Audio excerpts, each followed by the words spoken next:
राजा अमर प्रताप सिंह को अपने राज्य, अपने दरबार और सबसे बढ़कर अपने दिमाग पर अपार गर्व था। उनका मानना था कि जिस राजा की बुद्धि तेज ना हो, वे तलवार और ताकत से कभी भी स्थायी राज्य नहीं चला सकता। और उसकी बुद्धि का सबसे प्रिय प्रदर्शन था शतरंज। उसके महल के मुख्य सभागार में हर शाम शतरंज की बिसात सजती थी, जहां वे स्वयं को शतरंज का बादशाह कहकर पुकारते थे और शान से अपने सामने बैठे हर खिलाड़ी को मात देते थे। कहते हैं 20 वर्षों में कोई भी उन्हें हरा नहीं पाया। उनकी चालें तेज, घातक और अक्सर चौंकाने वाली होती। वे सिर्फ मोहरे नहीं चलते थे, वे मानसिक युद्ध लड़ते थे। हर जीत के बाद उनमें थोड़ा घमंड और बढ़ता जाता। उसने दरबार में घोषणा करवा रखी थी कि जो कोई मुझे शतरंज में हरा दे, उसे ना केवल मैं इनाम दूंगा, बल्कि दरबार में राज अंत तक की उपाधि भी दूंगा। लेकिन यदि हार गया तो उसे आजीवन कारागार में डाल दिया जाएगा। इस ऐलान के बाद कई बहादुर ज्ञानी और खिलाड़ी उसके दरबार में आए, लेकिन सभी या तो हार कर लौटे या फिर जेल की अंधेरी दीवारों में कहीं गुम हो गए। धीरे धीरे उसके दरबार में चुनौती देने की हिम्मत कोई नहीं करता। लेकिन एक दिन सर्दियों की एक धुंधली सुबह महल के द्वार पर एक अजनबी पहुंचा। फटी पुरानी धोती, बंधी हुई पगड़ी और पीठ पर एक कपड़े की पोटली। देखने में भिखारी जैसा, लेकिन आंखों में चमक ऐसी जैसे सब कुछ देख चुका हूँ। मैं राजा से खेलना चाहता हूँ, उसने द्वारपाल से कहा। पहले तो वे हंसे, फिर शक की निगाहों से देखा, लेकिन अजनबी ना डर रहा था ना झिझक रहा था। कुछ ही देर में बात दरबार में पहुंच गई और राजा ने उसे बुलवा लिया। राजा ने उस अजनबी को ऊपर से नीचे तक देखा। क्या नाम है तेरा? उन्होंने पूछा। तो उसने कहा, नाम रखने से क्या होता है महाराज। वह बोला, चालों से ही असली पहचान होती है। राजा को पहली बार कोई ऐसा मिला जो सीधे उसकी आंखों में देख रहा था और निडरता से जवाब दे रहा था। उसका घमंड इसे चुनौती मान बैठा। तुरंत बिसात बिछवाई गई, मोहरे रखे गए और दरबार में सन्नाटा छा गया। खेल शुरू हुआ। पहली चाल राजा ने चली, सीधा, आक्रामक और तेज। लेकिन अजनबी की पहली चाल कुछ अजीब थी, धीमी, साधारण, लेकिन सोच समझकर। धीरे धीरे राजा को एहसास हुआ कि ये व्यक्ति सामान्य नहीं है। वह हर चाल को इतनी सटीकता से काट रहा है जैसे पहले से जानता हो कि राजा क्या खेलेगा। राजा की बोहें सिकुड़ने लगी। उसे पहली बार एहसास हो रहा था जैसे कोई उसके बराबरी का नहीं, उसे कहीं आगे बैठा हो। हर बार जब राजा आक्रामक होता, अजनबी रक्षात्मक नहीं बल्कि चौंकाने वाली प्रतिक्रिया देता। कभी मोहरा बलिदान करता तो कभी अपनी रानी को फंसने देता। लेकिन जैसे ही राजा जीत के करीब पहुंचता, अचानक खेल बदल जाता और राजा को बचाव में आना पड़ता। दरबार में बैठे सारे दरबारी स्तब्ध थे। कुछ को यकीन नहीं हो रहा था कि उनका राजा, शतरंज का बादशाह, पसीना पसीना हो रहा है। आखिरकार एक ऐसी चाल चली गई जिसने राजा की रानी को जकड़ लिया और वह कुछ ही पलों में शय और मात की कगार पर खड़ा था। राजा उठ खड़ा हुआ और ये खेल अधूरा रह गया। उसने गुस्से में कहा, राजा कभी अधूरे खेल नहीं छोड़ते। अजनबी बोला। उसकी आवाज़ शांत और विनम्र थी, लेकिन शब्दों में ऐसा तंज छिपा था जिसे पूरा दरबार सुन रहा था। राजा के मुंह पर कोई उत्तर न था। पहली बार उसके जीवन में किसी ने उसकी बिसात पर उसे इस तरह से मात दी थी, सिर्फ चालों से नहीं, आत्मविश्वास से भी। लेकिन ये हार वे आसानी से स्वीकार नहीं कर सकता था। उसके घमंड, उसकी सत्ता, उसका नाम दांव पर था। तुम कौन हो? राजा ने फिर पूछा। एक ठग, अजनबी ने हंसते हुए कहा। लेकिन आज से इस दरबार का सबसे ईमानदार खिलाड़ी भी। उसकी बात सुनकर दरबार में खामोशी छा गई। कोई नहीं समझ पाया कि वे ठग था या दार्शनिक, लेकिन राजा जान गया था ये कोई साधारण व्यक्ति नहीं, कोई बड़ी साजिश, कोई बड़ा खेल शुरू कर चुका है। वह खेल जिसमें मोहरे असली लोग होंगे, बिसात पूरा राज्य और राजा खुद। शायद सिर्फ एक प्यादा उस दिन के बाद से पूरे राज्य में चर्चा थी कि कोई अजनबी आया, राजा को शतरंज में मात दी और फिर खुद को ठग कहकर चला गया। मगर वे गया नहीं था। वे महल के एक कोने में अब राजा की अनुमति से रहने लगा था। राजा ने उसकी पहचान, उसका इतिहास, यहाँ तक कि उसकी बोली बानी सबकी गुप्त जांच शुरू कर दी थी। लेकिन अजनबी किसी किताब में दर्ज नहीं था। कोई रिकॉर्ड नहीं, कोई पूर्व परिचय नहीं, जैसे वे धरती पर कहीं था ही नहीं और अचानक यहीं आकर उभरा हो।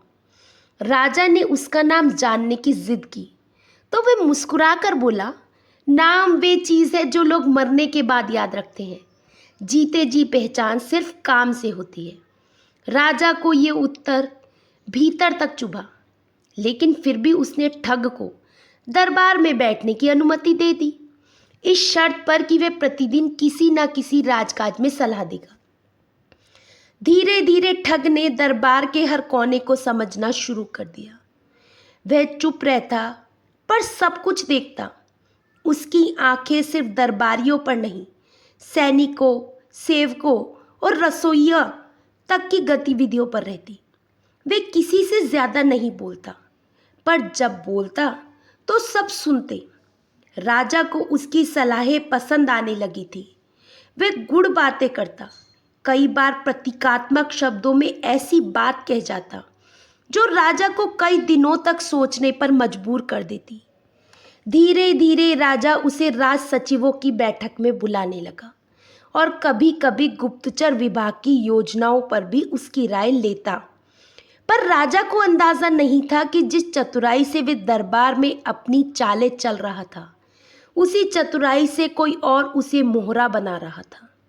दरबार में कुछ पुराने दरबारी, विशेषकर मंत्री सोमराज और सेनापति विक्रमजीत, ठग को लेकर आशंकित थे। उन्हें ये बात खटक रही थी कि एक अजनबी जिसकी कोई पृष्ठभूमि नहीं, इतनी जल्दी दरबार की योजनाओं में भागीदार कैसे बन गया। परंतु राजा अपने घमंड में इस विचार को स्वीकार ही नहीं कर पा रहा था कि कोई उसकी आंखों में धूल झोंक सकता है। एक दिन सोमराज ने दरबार में धीमी आवाज में कहा, महाराज, चतुराई और चालाकी में भेद होता है। एक नीति रचती है, दूसरा विश्वास तोड़ता है। राजा ने उसकी बात को हंसकर टाल दिया। तुम्हारे जैसे कई पंडित आए और गए, लेकिन इस व्यक्ति में कुछ है जो तुम सब में नहीं। उस दिन से दरबार दो भागों में बंटने लगा। एक वो जो राजा के साथ थे और दूसरे वो जो ठग के खिलाफ धीरे धीरे साजिशें बुनने लगे।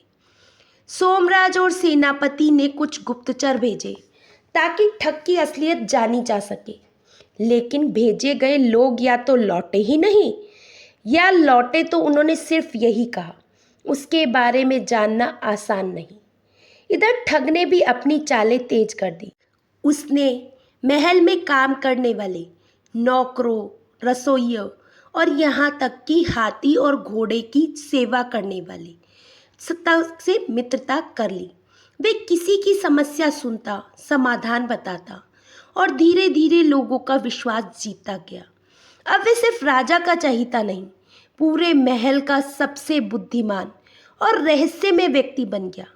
एक रात राजा को अचानक खबर मिली कि दरबार का खजांची गायब है और साथ ही खजाने के कुछ महत्वपूर्ण दस्तावेज भी। सबकी नजरें ठग की ओर मुड़ गई, लेकिन जब तलाशी हुई तो दस्तावेज मंत्री सोमराज के निजी कक्ष में मिले। राजा को झटका लगा।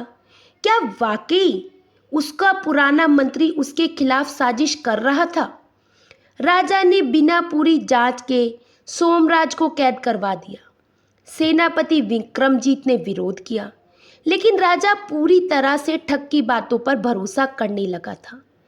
ठग ने उसी रात राजा से कहा, धोखा हमेशा वहां से मिलता है जहां विश्वास पुराना हो जाए। जो तुम्हारे सबसे पास है वही तुम्हारी पीठ में छुरा घोंपने की हिम्मत रखता है।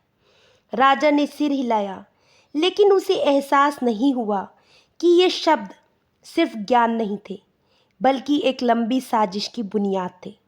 उसी रात ठग ने अपनी पोटली खोली और उसमें से एक शतरंज की छोटी सी बिसात निकाली।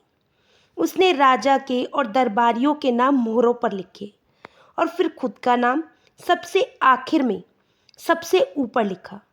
बिसात पर रखी उंगलियां बता रही थी, खेल अब असली शुरू हुआ है। महल की दीवारों में अब केवल पत्थरों की ठंडक नहीं थी, वहां रहस्यों की एक अदृश्य आहट गूंजने लगी थी। राजा और ठग दोनों शतरंज की बिसात से बाहर भी चालें चलने लगे थे। हर बात, हर मुलाकात, हर हंसी के पीछे कोई ना कोई उद्देश्य छिपा होता। एक खेल था जो शब्दों, भावों और संकेतों के जरिए लड़ा जा रहा था। राजा अमर प्रताप अब तक ठग के ज्ञान और प्रभाव से इतना अभिभूत था कि उसने कई पुराने मंत्रियों को दरबार से हटा दिया और उनकी जगह ठग की सलाह पर नए लोगों को नियुक्त कर दिया। लेकिन उस बदलाव की लहर के नीचे एक अजीब बेचैनी थी, जैसे दरबार अब राजा का नहीं रहा, किसी और के इशारे पर चलने लगा हो। ठग ने कभी किसी को खुलकर कुछ नहीं कहा, लेकिन उसके इशारे ही अब नियम बनते जा रहे थे। वह खुद दरबार में कमाता, लेकिन जिनसे वे बात करता वे अगले ही दिन किसी पद पर दिखाई देने लगते। राजा को ये सब असहज करने लगा था। वे अब ठग की हर बात पर विश्वास तो करता था, पर भीतर कहीं एक अजीब सी बेचैनी उभर रही थी, जैसे एक सर्प उसके गले में लिपटा हो, लेकिन उसने अभी डसा न हो। एक दिन राजा ने ठग को बुलाकर कहा, तुम मेरे सबसे निकट हो, पर मैं जानना चाहता हूँ कि तुम कौन हो। क्या तुम सच में मेरे साथ हो? ठग मुस्कुराया, महाराज सवाल अच्छा है, लेकिन ज्यादा अच्छा होता अगर आपने ये सवाल अपने आप से पूछा होता। क्या आप सच में मेरे साथ हैं? राजा को ये उत्तर एक तीखे बाण की तरह चुभा, लेकिन उसने प्रतिक्रिया नहीं दी। उसे अभी यकीन होने लगा था कि जिस खेल को वे खेल रहा था उस बिसात पर वे राजा नहीं रहा। उसी रात उसने अपने सबसे पुराने विश्वासी राजगुप्तचर तेजपाल को बुलाया। तेजपाल वर्षों से राजा का साया था, वही जिसने पहले दिन ठग की जानकारी जुटाने की कोशिश की थी, लेकिन असफल रहा था। अब की बार असफलता का अर्थ मेरे लिए हार नहीं, मौत होगी। राजा ने कहा, तेजपाल गुपचुप तरीके से ठग की दिनचर्या, उसके मिलनसार लोगों और उसके पुराने दस्तावेजों की पड़ताल में लग जाओ। लेकिन एक विचित्र बात सामने आई। ठग से जुड़ी हर चीज जैसे हवा में घुल जाती थी। जिनसे वे बात करता उन्हें याद तक नहीं रहता उसने क्या कहा। जिन कमरों में वे जाता वहां का हर सेवक उसे देखकर मौन हो जाता। ये बात तेजपाल को भयभीत कर रही थी। ठग कोई साधारण व्यक्ति नहीं था, वह मन की दिशा मोड़ने की कला जानता था। उधर ठग को भी आभास था कि राजा अब उससे पूरी तरह आश्वस्त नहीं है, इसीलिए उसने एक नई चाल चली। एक दिन उसने राजा से कहा, महाराज मैंने वर्षों से एक मंत्र सुना है, जिसने अपनी आंखें बंद की उसी ने सही देखा।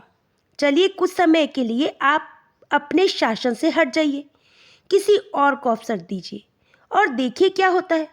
अगर मेरी योजनाएं गलत हो तो मैं स्वयं दरबार छोड़ दूंगा। राजा चौंका, लेकिन विचार करने लगा। ये प्रस्ताव सीधा था, परंतु उसकी गहराई वे न समझ सका। उसका अहम उसे ये निर्णय लेने से रोकता रहा, लेकिन ठग के आश्वासन, उसकी जीत और दरबारियों की बदलती वफादारियों ने राजा को संदेह में डाल दिया। अंततः एक दिन राजा ने घोषणा की कि वे कुछ समय के लिए दरबार के कार्यों से विराम ले रहे हैं और शासन का भार राज्य सलाहकार मंडल को सौंपा जाता है, जिसकी अगुवाई ठग करेगा। ये एक ऐसी चाल थी जहां राजा ने अपनी ही बिसात का सिंहासन दूसरे के हाथ में सौंप दिया। लेकिन राजा ने अपनी एक चाल छुपा कर रखी थी। तेजपाल अब ठग की हर सांस की निगरानी कर रहा था, पर इस बार वे केवल जासूसी नहीं कर रहा था, वे खुद ठग के पास जाकर उसका अनुयायी बनने का नाटक कर रहा था। उधर ठग, जो हर चेहरे के पीछे की मंशा पढ़ सकता था, तेजपाल के इरादों को भांप चुका था। उसने भी एक ऐसा दृश्य रचा जिसमें तेजपाल को लगने लगा कि वे ठग के विश्वास में आ गया है। ठग उसे अपने गुप्त कक्षों में बुलाने लगा, अपनी योजनाओं की झलक दिखाने लगा। लेकिन जो कुछ भी तेजपाल देखता वे हमेशा अधूरा होता। अब चालें इस कदर जटिल हो चुकी थी कि ये तय करना मुश्किल था कि कौन किसे धोखा दे रहा है। हर चेहरा एक मुखौटा बन चुका था और हर शब्द में कोई अनकही बात छिपी होती थी। महल के गलियारों में एक पुरानी कहावत फुसफुसाई जाने लगी, जब शेर सो जाए तो जंगल का सबसे चालाक जानवर राजा बन जाता है। लेकिन ये जंगल सिर्फ असली जानवरों से नहीं, इंसानों के भेड़ियों से भरा हुआ था। चालें तेज हो चुकी थी, अब सिर्फ शह और मात की देरी थी। राज्य में एक नया उत्साह फैल गया। लोगों में चर्चा थी कि एक रहस्यमय खजाना, जिसे सदियों पुरानी भविष्यवाणी में घोड़े की नाल का खजाना कहा जाता था, अब मिलने वाला है। और ये बात किसी साधारण व्यक्ति ने नहीं, बल्कि दरबार के सबसे प्रभावशाली सलाहकार उसी ठग ने सार्वजनिक रूप से कही थी। महल के प्रांगण में हजारों लोगों की भीड़ जमा थी। ठग ने खुले दरबार में कहा, इस भूमि के नीचे एक खजाना छिपा है, ऐसा खजाना जो सिर्फ उसे मिलेगा जो नाल के निशान को समझेगा और उस रहस्य की पहली पहेली को हल करे। भीड़ स्तब्ध थी। खजाना, पहेली और वे भी घोड़े की नाल से जुड़ी। राजा, जो अब भी आधिकारिक रूप से शासन से अलग था, लेकिन पर्दे के पीछे सब देख रहा था, ये सब सुनकर गुस्से और जिज्ञासा के बीच झूल गया। उसे समझ नहीं आ रहा था ये कोई नाटक है या फिर कोई रहस्य। ठग ने भीड़ की ओर मुड़कर एक पुरानी चमड़े की किताब उठाई, जिसमें धुंधले अक्षरों में लिखा था, नाल जहां उल्टी हो जाए और मिट्टी चांदी जैसी हो जाए, 3 बार जो चले पूर्व की ओर पाए, धन जो कभी भी ना खोए। पूरे राज्य में जैसे एक पहेली की लहर दौड़ गई। लोग अपने अपने गांवों से घोड़े की उल्टी नाल के निशान खोजने लगे। पूर्व की दिशा में चलते, मिट्टी सूंघते और चांदी जैसी दिखती जमीन को खोदते। लेकिन ठग ने कोई स्थान निश्चित नहीं किया था। वे केवल प्रतीकों की बातें करता, इशारों में कहता, और जब कोई पूछता कि ये सब सच है या भ्रम, तो वे मुस्कुरा कर कहता, सच और झूठ भी समय की चालें हैं, अभी तो सिर्फ खेल चल रहा है। राजा को ये सब एक जाल सा प्रतीत होने लगा। उसने तेजपाल को बुलाया और आदेश दिया, मुझे इस किताब की सच्चाई चाहिए। ये भविष्यवाणी असली है या गढ़ी हुई? तेजपाल ने सिर झुकाकर कहा, महाराज, ये पांडुलिपि इतनी पुरानी लगती है, शायद 100 वर्षों से पहले की होगी, लेकिन इसकी स्याही नहीं है और कुछ पन्ने हाल ही में जोड़े गए हैं। राजा का माथा ठनका। ठग ने एक बार फिर झूठ को सच का रूप दे दिया था। उधर ठग ने एक और चाल चली। उसने कहा, ये खजाना राज्य के लिए है, लेकिन जिस किसी को सबसे पहले नाल का चिन्ह और दिशा का अर्थ समझ में आएगा, उसे राजा की ओर से पुरस्कृत किया जाएगा। ये घोषणा पूरे राज्य को भ्रम में डालने के लिए काफी थी। लोग अब खुद ही नक्शे बना रहे थे, दिशा देख रहे थे और ठग को पत्र भेज रहे थे। लेकिन हर बार ठग केवल एक नई पहेली दे देता। नदी जहां बहती, उल्टी कंकड़ जहां हो, 3 पेड़ की जड़ में सांप सोया, वही है सोने की छीन। राजा ने ये सुनते ही कहा, ये तो पागलपन है, ये आदमी राज्य को भ्रमित कर रहा है। लेकिन तेजपाल ने धीरे से कहा, महाराज, लोग भ्रम में नहीं हैं, वे अब इसकी बातों में आस्था रखने लगे हैं। ये वाक्य राजा के गर्व को गहरी चोट पहुंचा गया। अब ठग केवल एक चतुर सलाहकार नहीं, एक जननायक बनता जा रहा था और ये बात राजा के अहम को कचोट रही थी। पर राजा ने एक नई चाल सोची।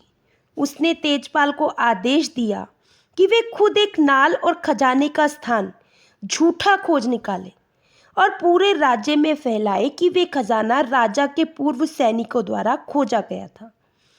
ये ठग को गलत साबित करेगा और लोगों का ध्यान फिर से राजा की ओर मोड़ देगा। तेजपाल ने एक पुराना खंडर चुना, वहां चांदी के कुछ सिक्के गाड़े और अपने आदमियों को भेजकर खजाना मिलने की खबर फैलाई। भीड़ उमड़ पड़ी, लोगों को लगा शायद यही वे स्थान था जिसकी भविष्यवाणी की गई थी। लेकिन फिर ठग वहां पहुंचा। उसने जमीन की ओर देखा, मिट्टी उठाई और सूंघ कर बोला, ये खजाना असली नहीं है, मिट्टी में चांदी की खुशबू नहीं, पसीने की है। भीड़ सन्न रह गई। जो खजाना जनता के विश्वास से गढ़ा जाए वे कभी असली नहीं होता, जो जनता के मन में बस जाए वे कभी खोता नहीं, ठग ने कहा।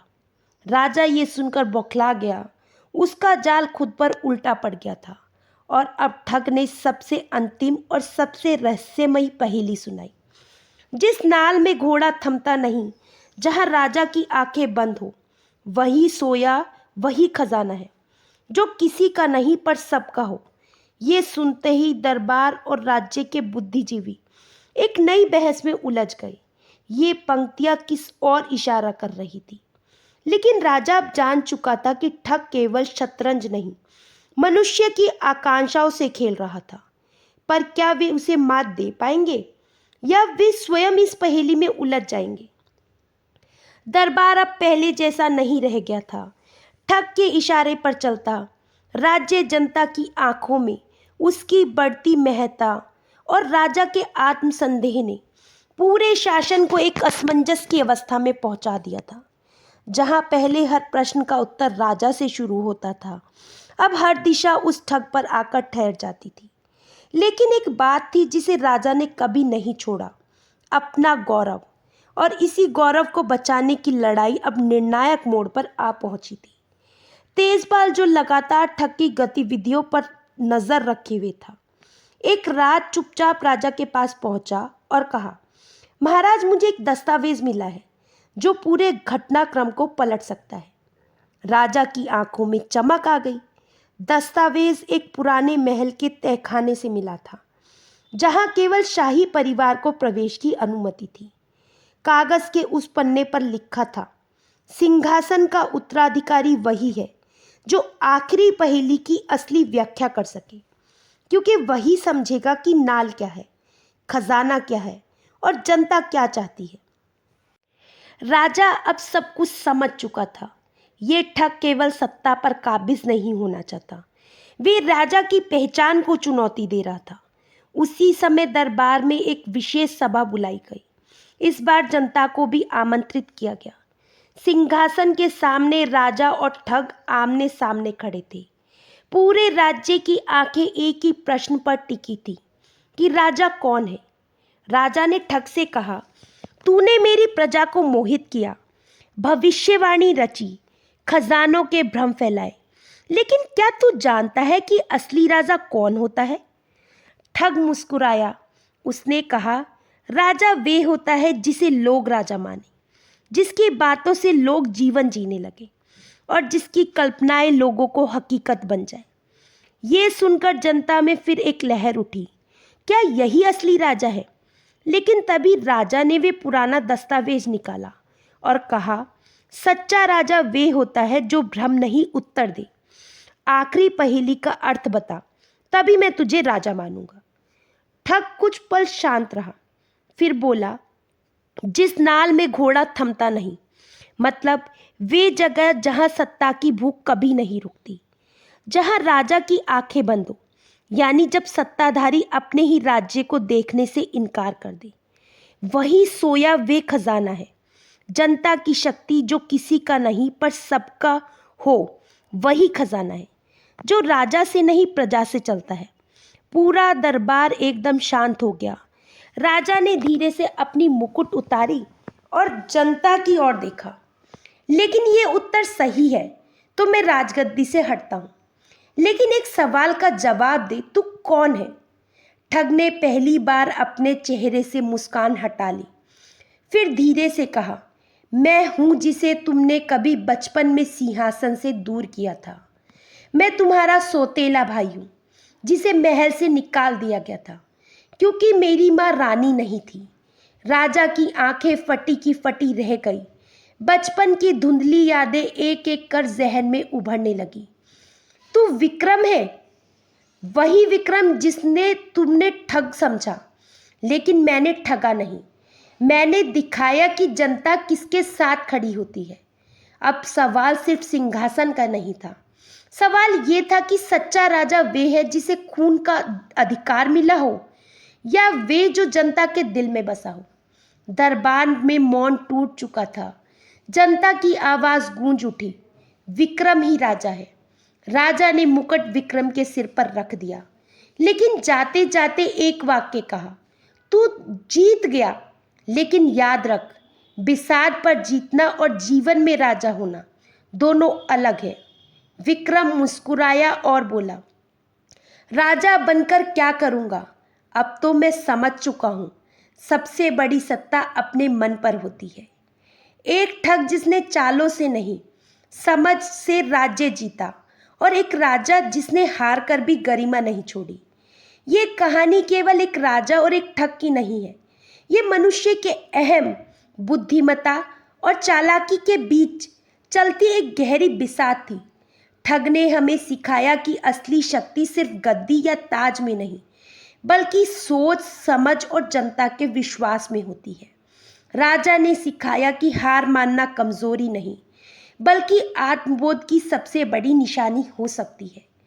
ठग ने यह दिखाया कि छल और भ्रम भी जब जन कल्याण की दिशा में हो तो वे समझदारी कहलाते हैं। और जनता ने साबित किया कि कोई भी शासक तभी तक राजा है जब तक जनता उसे मानती है। कभी भी सत्ता, ज्ञान और अहंकार को एक मत समझो। सबसे गहरी जीत वे होती है जो बिना तलवार के जीती जाए। पहचान कभी वंश से नहीं, कर्म से बनती है। सच्चा राजा वे है जो पहले खुद पर शासन करना सीखे। आशा करती हूँ दोस्तों आपको ये कहानी अच्छी लगी होगी। कहानी अच्छी लगी हो तो चैनल को सब्सक्राइब कर लीजिए। फिर मिलेंगे दोस्तों एक नई कहानी और एक नए विचार के साथ। तब तक हंसते रहिए, मुस्कुराते रहिए, स्वास्थ्य का ध्यान रखिए। जय श्री कृष्णा।